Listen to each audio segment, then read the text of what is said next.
minutos. Estamos en nuestro set informativo con el economista Esteban Bernal, asambleísta por la provincia de La Suay, representante del movimiento Participa.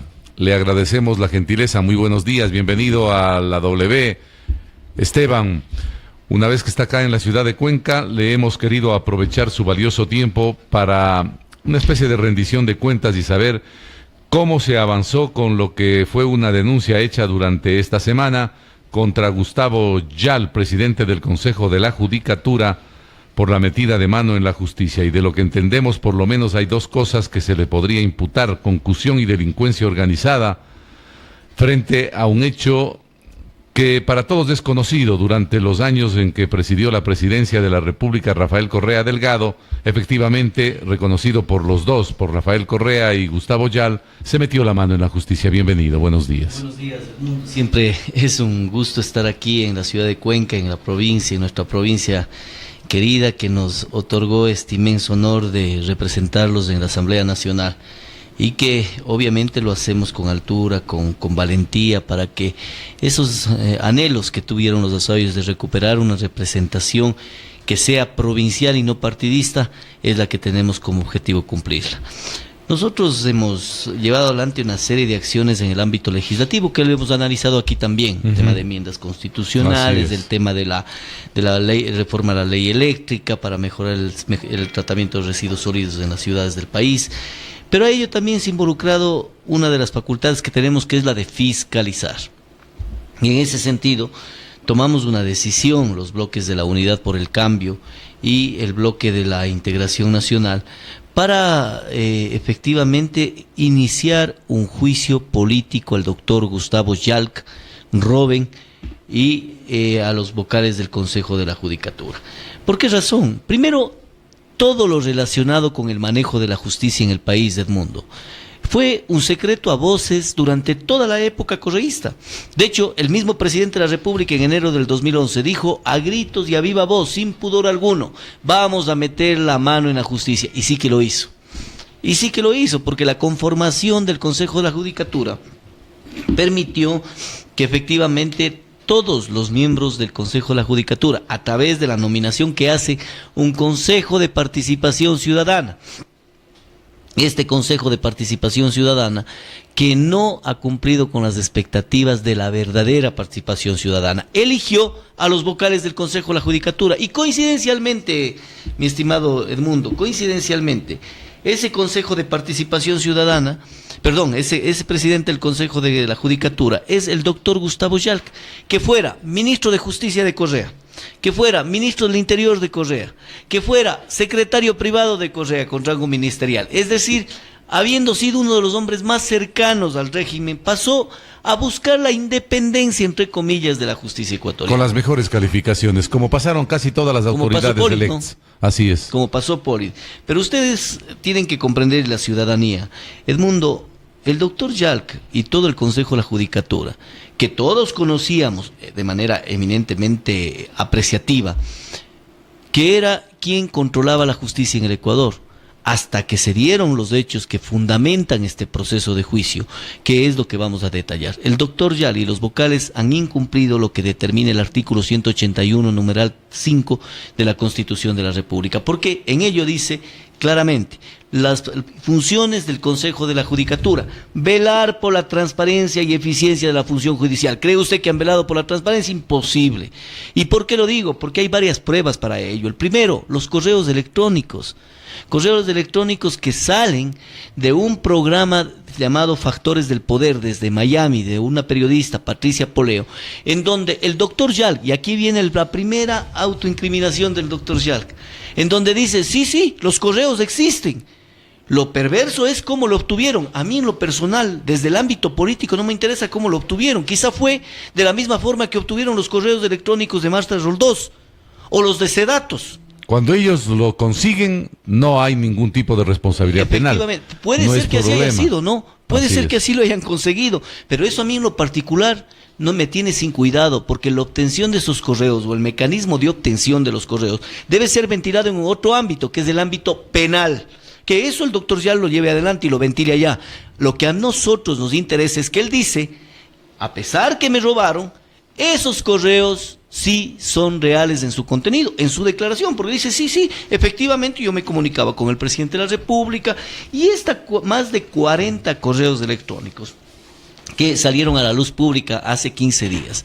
Edmundo da cuenta, lamentablemente, de la profunda injerencia de la justicia del correísmo. Y en ese contexto, inmediatamente el doctor... No pueden decir que solamente sugirieron frente a lo que son las denuncias y lo que está redactado en los correos, Esteban. ¿Cómo cree que van a sugerir? Si el presidente de la República en varios correos les dice a sus funcionarios, arréglenme esto. ¿Qué pasó con este tema de este juicio? Es decir, dio órdenes. Órdenes. Vea, la viceministra, una señora Carmone, remite a la ministra Joana Pesantes, con copia al doctor Yalc. Remite información ahí entre todos ellos, el doctor Gustavo Yalc, el señor Alexis Mera, ex secretario jurídico de la presidencia, el presidente de la República, la ministra de Justicia Joana Pesantes, la viceministra de Justicia, todos intercambian información sobre el comportamiento de cada una de los juicios de interés del Estado. Piénsele por un minuto al revés, Edmundo. Piense que el doctor Yalc tenía injerencia en otro espacio. Solamente por un segundo pensemos que él hablaba con Clever Jiménez, con otro de los acusados. Sí, no con el Estado que le acusaba a Clever Jiménez, sino con Clever Jiménez. ¿Qué hubiese hecho el Estado si se hubiese percatado de esto? Estaba preso. ¿Y sabe por qué hubiese estado preso?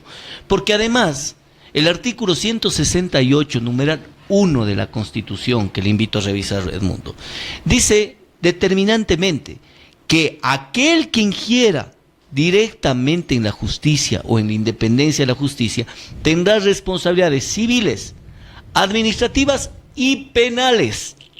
Por lo tanto, hasta una injerencia de carácter penal existe dentro de este aspecto. Pero a mí, en lo personal, me interesa solo el incumplimiento político del doctor Yalc, que, acorde al artículo que he mencionado, el 181, él ha incumplido sus funciones. Por de prelación, en la justicia existe prelación, Esteban. Imposible. La independencia de la justicia y el equilibrio, y la libertad, los derechos son inalienables. Eso dice la propia Constitución. Y por lo tanto, ahí nomás ya existe una prueba flagrante. Sigamos adelante.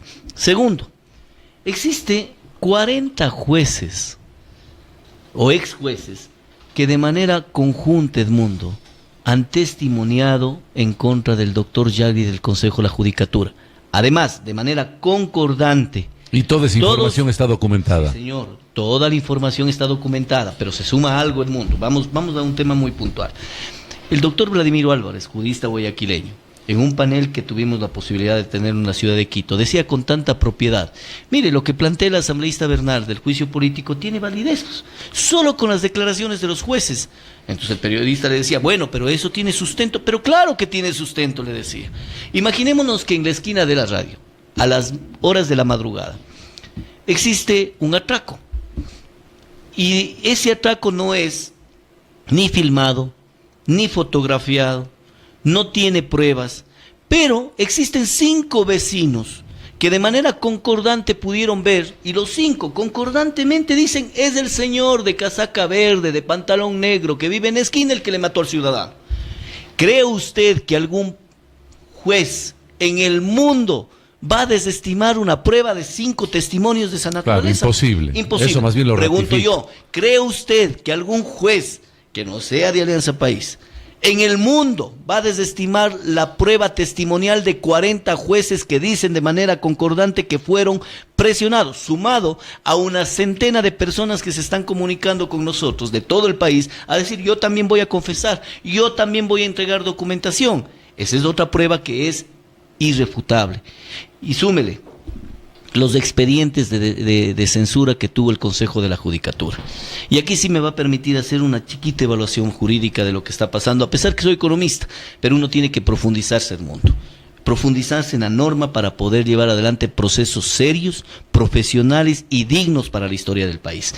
El doctor Yalc y el Consejo de la Judicatura usa una herramienta que se ha quejado todos los juristas del país. Le invito, perdóneme, le sugiero, invítele a cualquier jurista de la ciudad de Cuenca, a cualquier jurista del austro del país a analizar lo que le voy a decir. Y todos le van a avalar en este contexto. Se usa una figura que se llama el error inexcusable. El error inexcusable sobre la base en la que sustentan el despido y la destitución de los jueces cuando estos coincidencialmente no han fallado a favor de lo que ellos llaman el Estado, o su proyecto político, o sus amigos, o Alianza País, que así termina siendo. Resulta que esa figura inexcusable ha sido criticada, ¿y sabe por quién? Incluyendo por quién, y le voy a mostrar, aquí tengo Edmundo, por el propio doctor Baltasar Garzón, jurista español que vino a hacer una veeduría de la justicia ecuatoriana. Realizó 3 informes, y en el tercer informe, en el último párrafo, deja manifestando su incomodidad por el uso de la figura inexcusable de manera ilegal e inconstitucional. Primera cosa. Ya voy a explicar qué es esto. Segundo, los propios jueces que fueron elegidos por el Consejo de la Judicatura, a sabiendas que pudieron ser usados en contra de ellos mismos del error inexcusable, en una sentencia que le voy a presentar en los próximos días en un medio de comunicación, cuando tenga documentado todo, pero revisé el proceso resolutivo, dicen y se quejan y le anuncian al Consejo de la Judicatura, dicen, ustedes no pueden aplicar el error inexcusable. Jueza inclusive cuencana, la doctora Vintimilla, ella suscribe ese documento. ¿Por qué, ciudadanos? Porque el error inexcusable es un tema de carácter jurídico, no administrativo. Y el Consejo de la Judicatura es un ente eminentemente administrativo. ¿Qué tiene que hacer un Consejo de la Judicatura? Preocuparse del aire acondicionado de la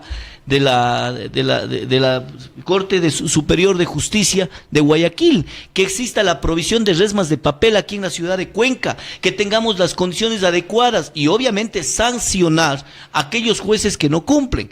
Pero las sanciones que tiene potestad el Consejo de la Judicatura tiene un procedimiento. Por ejemplo, si es que un juez falta 3 días, el Consejo de la Judicatura puede iniciar un sumario administrativo y sancionarlo previo a un informe del Departamento del Personal. Pero no sobre las actuaciones del juez en la materia jurídica. Materia jurisdiccional. No puede.